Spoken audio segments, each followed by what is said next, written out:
Ladies and gentlemen, it's prime time. I'm in my prime, right now's the time to show the whole world how I put it on the line. Ladies and gentlemen, boys and girls, children of all ages, guys, gals, and non-binary pals, my name is Jay of the Jay the Awesome YouTube channel, and I am here talking to you about wrestlers who should raise their stock in wrestling.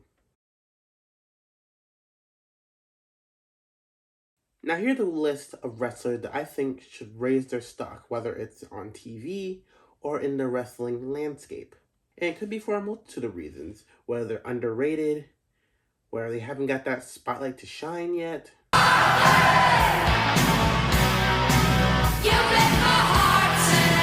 First up is Claudio Castagnoli and Pac. Now, as bad as the Death Riders storyline has been, it has benefited a lot of the group. It benefited Jon Moxley as a great AEW champion. It established Marina Shafir as basically a threat, because before this, she wasn't really doing that much. It established Wheeler Yuta as an up-and-comer, and recently it's going to establish Daniel Garcia with his heel turn. But I feel like the people who haven't benefited that much from it is Claudio Castagnoli and Pac. Like, when they left WWE, everybody thought they were going to be raised to the highest level in wrestling, whether it's in ROH, TNA, Japan, anywhere. And I feel like those two really haven't hit like that stride. With Pac, has been a little bit of leeway because he's been injured, a lot of visa stuff. He was stuck in the UK during COVID. With Claudio, I feel like he hasn't really hit that stride. Like, he was ROH champion for a little bit, but at least to me, that wasn't super memorable.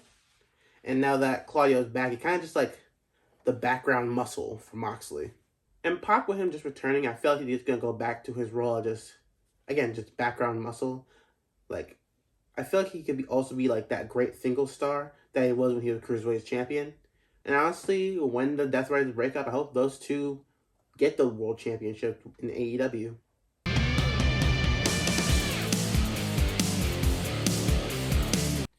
Next person on my list is Candice LeRae. And she is so underrated in WWE. And she doesn't really get that opportunity to show it. Like, even I felt that in NXT, like, she should have at least won the NXT championship. But so far, she has won the Tag Team Championships with Indy. She has also won the Speed Championship. And that's really it.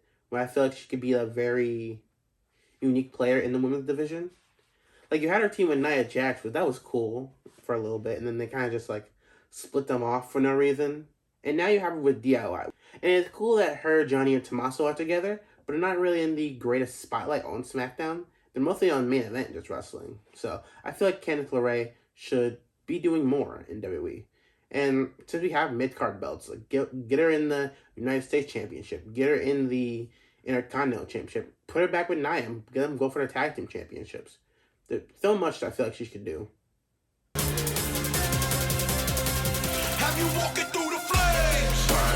Next one up is Dragon Lee. I feel like this is a little bit of a random choice because he hasn't really got that super of a spotlight.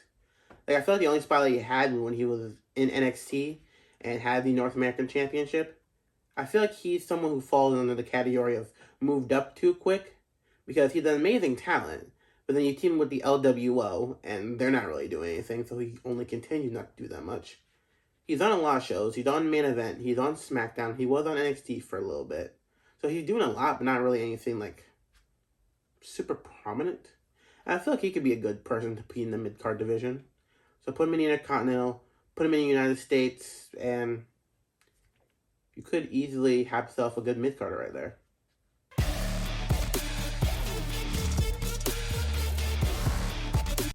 Next up on my list is Wes Lee. Now, I feel like this heel run really killed his entire momentum because with his North American Championship run, he was fairly at the top of NXT. Like, when he lost it to Oba, he definitely could have rose straight to the NXT Championship, which I also predicted in a video before. Like, he was going to rise up to the NXT Championship. But then he had the heel turn, which at first it was cool. During the TNA collab, he turned on the Rascals. The story there. Had a couple good matches. After that, he hasn't really done that much. He's just been, like, generic heel. And I know he has a little stable with those other two guys, which I can't remember their names right now. I'll probably put a picture up right now. But he has that stable, and they're on Evolve, and they were in NXT. Now they're not in NXT, so I feel like the heel run definitely killed his momentum. There's definitely more he could be doing.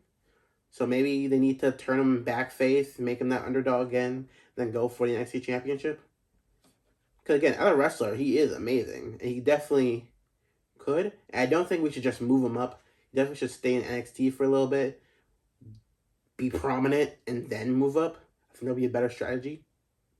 Speaking of wrestlers that heel turn killed their momentum. When New Day dropped, and New Day came, and New Day built the New Day name. Next up on my list is the New Day. Now, everyone on Twitter is saying it. The New Day heel run has kind of been a bust, especially from the first moment. Like, it was really good. Them turning on Big E, and after that, it kind of just diminished from there. Even when they won the tag titles, like, it didn't really do that much with it. And then, mostly just nothing.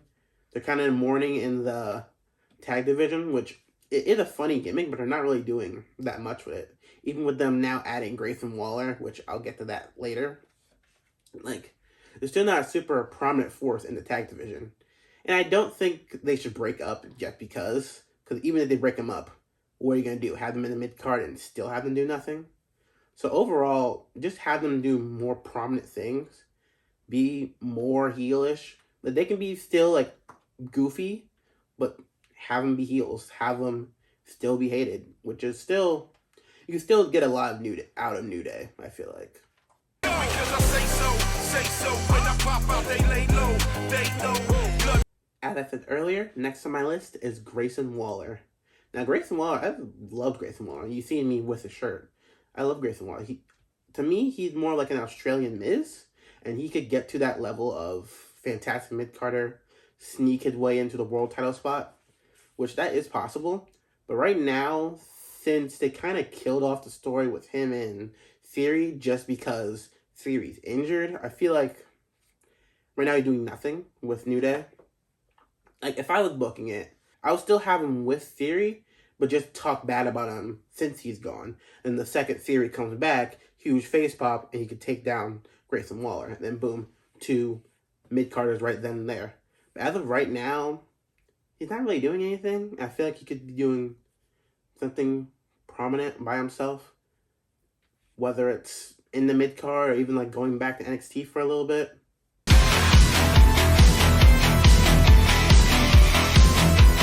Next on my list as the first non-WWE peoples, the Outrunners. Now I feel like this push stopped because of the Hurt Business.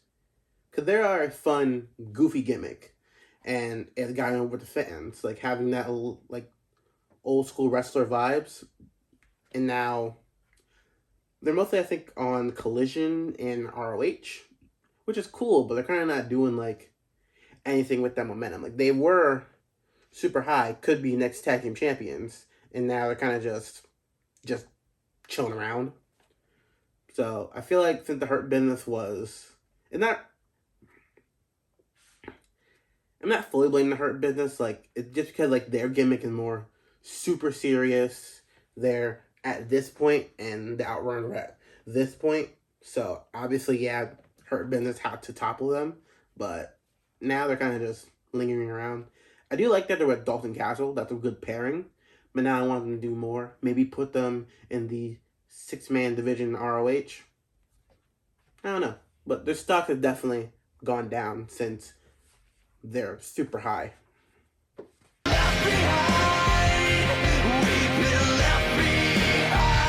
Next on my list is Rosemary. Now, Rosemary has been one of my favorites since her debuting. I think her like 2015 to like let's just say 2018, her really good. Then kind of after like all her friends started leaving, they kind of had like nothing to do with her. Like when Allie left, then Taya left, and I guess Jessica Havoc left.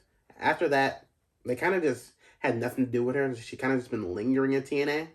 Like I think the most recent stuff she's done was with Wendy Chu, and then the Monster the Ball match with Zaya Brookside.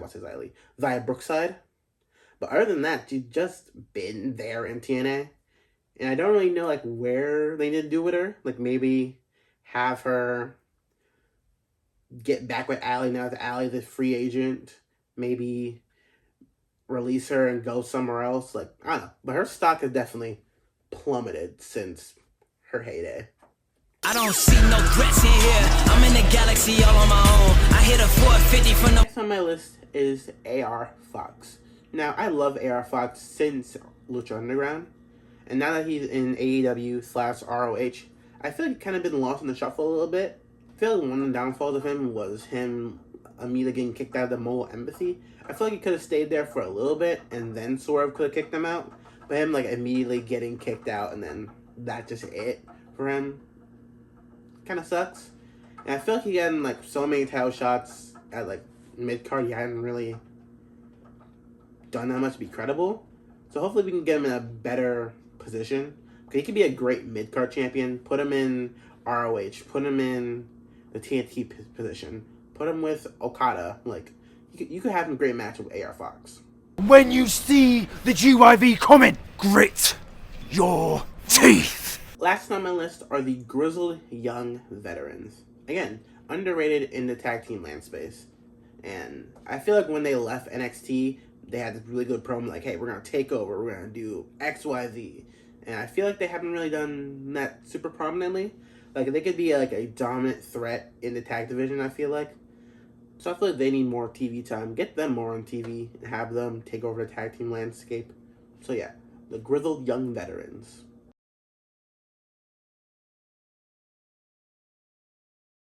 And I think that does it for my list. These are people who I think stock need to be raised in the wrestling world. I hope you liked this video, and I'll see you next time. Thank you so much for watching. Bye. Peace.